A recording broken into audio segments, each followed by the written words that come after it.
Assalamualaikum warahmatullahi wabarakatuh. Selamat pagi. Apa kabar siswa-siswi semuanya? Pagi hari ini saya akan membagikan video latihan soal PTS penilaian tengah semester masih mata pelajaran IPA untuk kelas 8 semester ganjil tahun ajaran 2022-2023. Untuk kelas 8, materi PTS IPA semester ganjil ada 3. Yang pertama adalah materi sistem gerak yang meliputi gerak pada benda, gerak pada makhluk hidup, jadi gerak pada tumbuhan, gerak pada hewan, dan gerak pada manusia. Kemudian materi yang kedua adalah usaha dan pesawat sederhana. Kemudian materi terakhir adalah struktur dan jaringan tumbuhan. Oke, kita mulai dengan soal yang pertama. Perhatikan pernyataan berikut ini. 1. Tempat melekatnya otot. 2. Tempat produksi sel darah merah. 3. Sebagai alat gerak aktif. 4. Untuk menegakkan berdirinya tubuh. 5. Penyusun sistem sirkulasi tubuh. Pertanyaannya adalah, fungsi rangka ditunjukkan oleh nomor rangka atau tulang. Jadi yang mana saja yang merupakan fungsi rangka atau fungsi tulang? Tempat melekatnya otot, ya benar. Tempat produksi sel darah merah, ya, di tulang pipa. Sebagai alat gerak aktif, salah. Karena yang menjadi alat gerak aktif itu adalah fungsi dari otot. Untuk menegakkan berdirinya tubuh, betul sekali. Penyusun sistem sirkulasi tubuh, salah. Ini darah, jantung, dan pembuluh darah. Jadi jawaban yang benar adalah 1, 2, dan 4. Berarti yang D. Soal nomor 2. Perhatikan nama tulang berikut. 1. Tulang ubun-ubun. 2. Tulang ruas jari. 3. Tulang dada. 4. Tulang hasta. 5. Tulang belikat. Dan 6. Tulang kering. Yang merupakan contoh tulang pipih adalah, jadi berdasarkan bentuknya tulang itu dibagi menjadi 4. Tulang pipih, tulang pipa atau tulang panjang, tulang pendek, dan tulang tidak beraturan. Yang menjadi contoh tulang pipih adalah tulang ubun-ubun, jadi semua tulang yang ada di tengkorak. Kemudian tulang ruas jari itu bisa dimasukkan ke tulang pipa atau tulang panjang. Tulang dada, betul, ini bentuknya pipih. Tulang hasta itu bentuknya pipa atau panjang. Tulang belikat itu tulang pipih. Tulang kering itu juga tulang pipa. Berarti yang benar adalah 1, 3, dan 5. Yang C. Soal nomor 3. Ada gambar rangka manusia. Berdasarkan gambar rangka di bawah ini, sendi engsel ditunjukkan oleh nomor. Sendi engsel itu geraknya satu arah. Jadi dia bergeraknya ke salah satu arah gitu. Yang menjadi contoh sendi engsel itu ada di nomor 2, di siku, dan ada di lutut. Berarti jawabannya adalah 2 dan 4. Nomor 1, di gelang bahu itu bergeraknya adalah ke segala arah. Atau nama sendinya adalah sendi peluru. Ini saya tampilkan aja. Jadi ini sendi peluru. Yang di sini nomor 1, ini nomor 1. Kemudian di ruas jari ini ada namanya sendi elipsoidal. Kalau di antara ibu jari dengan tulang telapak tangan itu sendinya adalah sendi pelana. Yang nomor 5 itu sama, sendi elipsoidal. Kalau di kepala ini sendi putar. Di sini sendi putar. Kalau sendi yang ada di tengkorak itu sendi mati. Nomor 4, perhatikan peristiwa pada tumbuhan di bawah ini. Berarti ini gerak pada tumbuhan. 1, daun putri malu yang mengatup saat disentuh. Ini nama geraknya adalah tigmonasti. Gerakan sulur tanaman anggur yang membelit batang di dekatnya. Tigmotropisme. Daun tanaman petai Cina yang menutup di malam hari. Niktinasti. Gerakan akar yang mendekati sumber air. Hidrotropisme. Terakhir, membukanya bunga pukul 4 saat ada sinar matahari. Gerakan nasti ditunjukkan oleh nomor, berarti yang ada nastinya 1, 3, dan 5. Jawabannya adalah yang D. Nasti itu adalah gerakan tumbuhan yang arah respon geraknya tidak dipengaruhi oleh arah datangnya rangsangan. Jadi dia tumbuhannya itu merespon dengan menggerakkan, tetapi tidak menuju ke arah datangnya rangsangan. Berbeda dengan tropisme.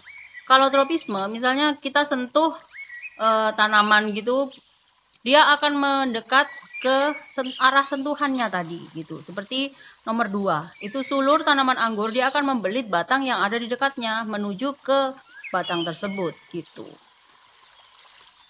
Ini adalah beberapa contoh gerakan nasti, ada fotonasti, niktinasti, tikmonasti, termonasti, haptonasti, dan nasti kompleks. Sementara yang sulur ini adalah tikmotropisme. Nomor 5, ini gerak pada benda, grafik hubungan antara kecepatan terhadap waktu pada gerak lurus beraturan, GLB. Pada gerak lurus beraturan itu kecepatannya konstan. V atau kecepatannya konstan. Jadi walaupun bertambah waktunya atau waktunya itu semakin tinggi, maka kecepatannya tetap. Jadi jawabannya yang B ini, kecepatannya konstan. Soal nomor 6, Delova mengendarai sepeda menempuh jarak 100 meter dalam waktu 20 detik. Kecepatan Delova saat bersepeda adalah yang diketahui jarak 100 meter, waktu 20 sekon. Pertanyaannya adalah kecepatan V sama dengan S per T sama dengan 100 per 20. Ini tinggal kita coret. 10 dibagi 2 sama dengan 5 meter per sekon. Jadi jawabannya adalah yang B. Jadi rumus untuk kecepatan adalah V sama dengan S per T, di mana S sama dengan jarak dan T adalah waktu. Nomor 7, peristiwa yang menunjukkan berlakunya hukum 3 Newton adalah hukum 3 Newton itu berbunyi apabila benda A atau benda 1 mengerjakan gaya pada benda B atau benda 2, maka benda B juga akan memberikan gaya terhadap benda A yang besar gayanya sama, namun arahnya berlawanan. Atau biasa hukum 3 Newton itu ditulis F aksi sama dengan minus F reaksi.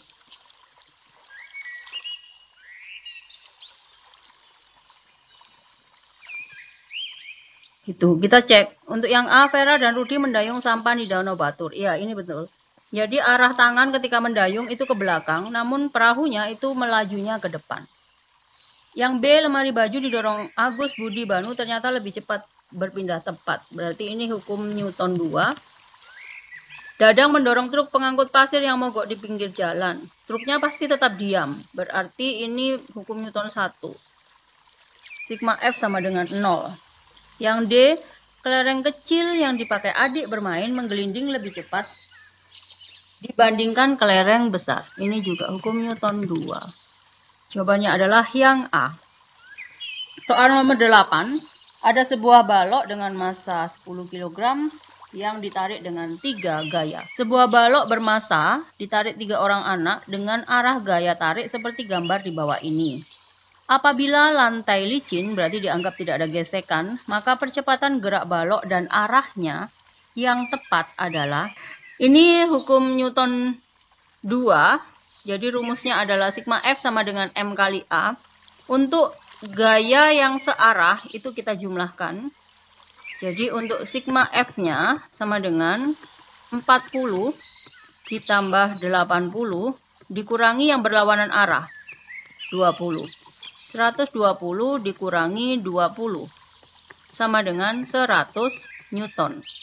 Kemudian kita masukkan, karena di sini ditanyakan percepatan, berarti A sama dengan sigma F dibagi M.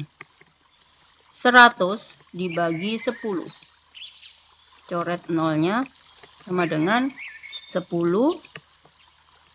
meter per sekon kuadrat. Arahnya ke kanan. Kenapa ke kanan? Karena jumlah gaya yang ke kanan lebih besar daripada jumlah gaya yang ke kiri. Gitu. Ini rumusnya harus kalian Ingat-ingat. Soal nomor 9. Diketahui ciri otot sebagai berikut. Berbentuk seperti gelendong. Gelendong itu ujungnya runcing. Kedua ujungnya runcing. Memiliki inti sel 1 dan terletak di tengah sel. Gerak di luar syaraf, di luar kesadaran kehendak syaraf. Berdasarkan ciri tersebut, organ berikut yang disusun oleh otot tersebut adalah, ini ciri dari otot polos. Organ yang disusun oleh otot polos itu adalah organ yang ada di dalam tubuh, organ dalam. Salah satunya adalah lambung, karena bekerja organ ini di luar kehendak syaraf. Walaupun kita dalam kondisi tidur, semua organ itu tetap bekerja. Jantung ini disusun oleh otot jantung. Mulut dan kaki ini disusun oleh otot lurik. Nah, ini gambarnya otot polos, bentuknya seperti gelendong tadi. Otot lurik itu seperti rel kereta api. Kedua ujungnya itu tidak bertemu atau silindris dengan inti sel di tepi-tepi sel dan jumlahnya banyak. Terdapat garis gelap terang. Otot jantung itu perpaduan antara kedua otot. Soal nomor 10. Citah dapat bergerak lebih lincah dibanding hewan yang lain karena adanya perbedaan. Citah itu memiliki bentuk kaki yang kecil, ramping, dan kuat. Berarti struktur tulang sama ototnya yang berbeda dengan hewan lain. Citah itu dia memiliki kekerabatan yang dekat dengan harimau dan singa. Namun citah itu memiliki kemampuan untuk berlari lebih cepat dibandingkan teman-temannya itu atau saudaranya itu. Karena struktur tulang dan kaki citah itu lebih kuat, ramping, dan panjang. Nomor 11. Perhatikan pernyataan berikut ini. Edo mendorong meja dengan gaya sebesar 30 Newton sehingga meja berpindah sejauh 2 meter.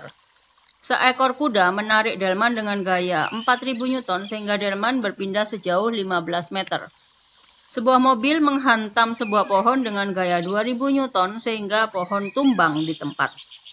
Contoh usaha dalam IPA ditunjukkan oleh nomor. Usaha itu adalah energi yang disalurkan gaya sebuah benda sehingga benda berpindah tempat. Jadi kuncinya ada di benda yang diberikan gaya ini mengalami perpindahan tempat. Nah, ini kan kelihatan di sini berpindah 2 meter, yang ini berpindah sejauh 15 meter. Berarti jawabannya adalah 1 dan 2. Yang B. Untuk menghitung usaha itu rumusnya W sama dengan F kali S, di mana F adalah gaya dan S adalah perpindahan. Lanjut soal nomor 12.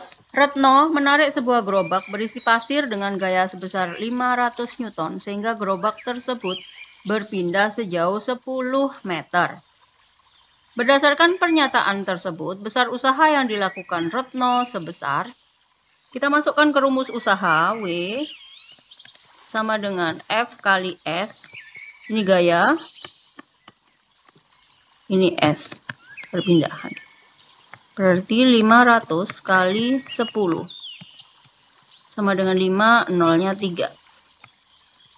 Jawabannya adalah 5000 Joule, yang D. Itu rumusnya ya, W sama dengan F kali S. Nomor 13, ada 4 gambar alat. Alat-alat di bawah ini yang prinsip kerjanya menggunakan prinsip bidang miring adalah, kita cek satu persatu. Nomor 1 ini menggunakan prinsip katrol. Lebih tepatnya adalah katrol tetap. Nomor 2 ini bidang miring. Nomor 3 ini tuas atau pengungkit jenis 1 karena tumpuan di tengah.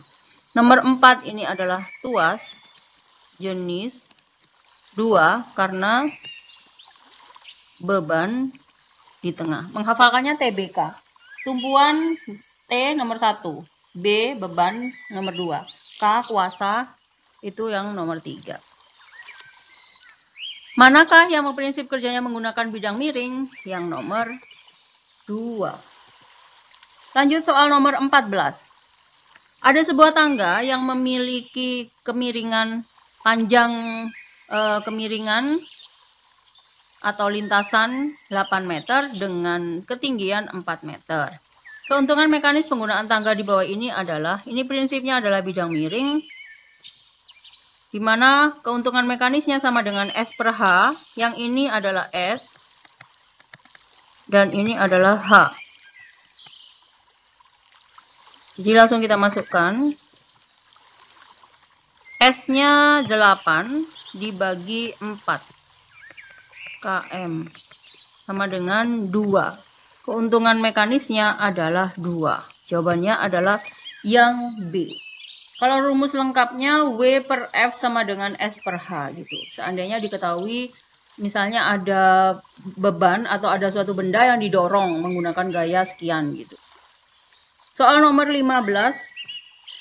Untuk mengangkat beban 1000 Newton digunakan tuas yang panjangnya 300 cm dan lengan beban 50 cm. Besar gaya yang diperlukan untuk mengangkat beban tersebut sebesar. Ini menggunakan prinsip tuas atau pengungkit, di mana rumusnya W per F sama dengan LK per LB. LK itu adalah lengan kuasa dan LB adalah lengan beban. Sekarang kita cek. Bebannya 1000 Newton, berarti W sama dengan 1000.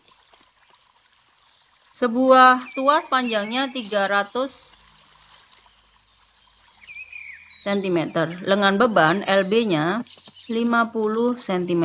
Berapa LK? LK sama dengan 300 dikurangi 50. Jadi sama dengan 250 cm. Sekarang kita masukkan ke rumus. W per F sama dengan LK per LB. Karena pertanyaannya yang F, maka cara mengubah rumusnya F sama dengan W, ini yang satu garis, kali LB dibagi LK.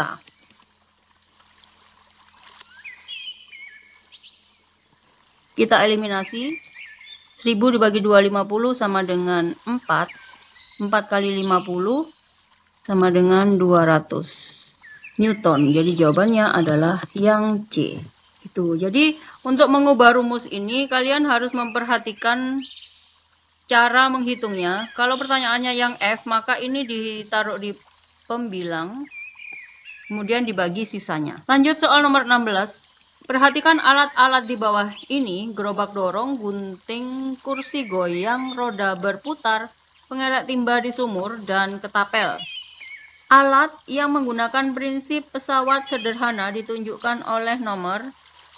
Yang menggunakan prinsip pesawat sederhana adalah yang pertama, gerobak dorong itu tuas jenis 2, gunting itu tuas jenis 1, kursi goyang ini enggak, roda berputar juga enggak, pengerek timba katrol, ketapel juga bukan. Berarti yang menggunakan prinsip pesawat sederhana adalah 1, 2, dan 5. Yang A. Pesawat sederhana itu ada 4, tuas atau pengungkit, kemudian katrol, kemudian bidang miring, dan roda berporos atau roda bergandar.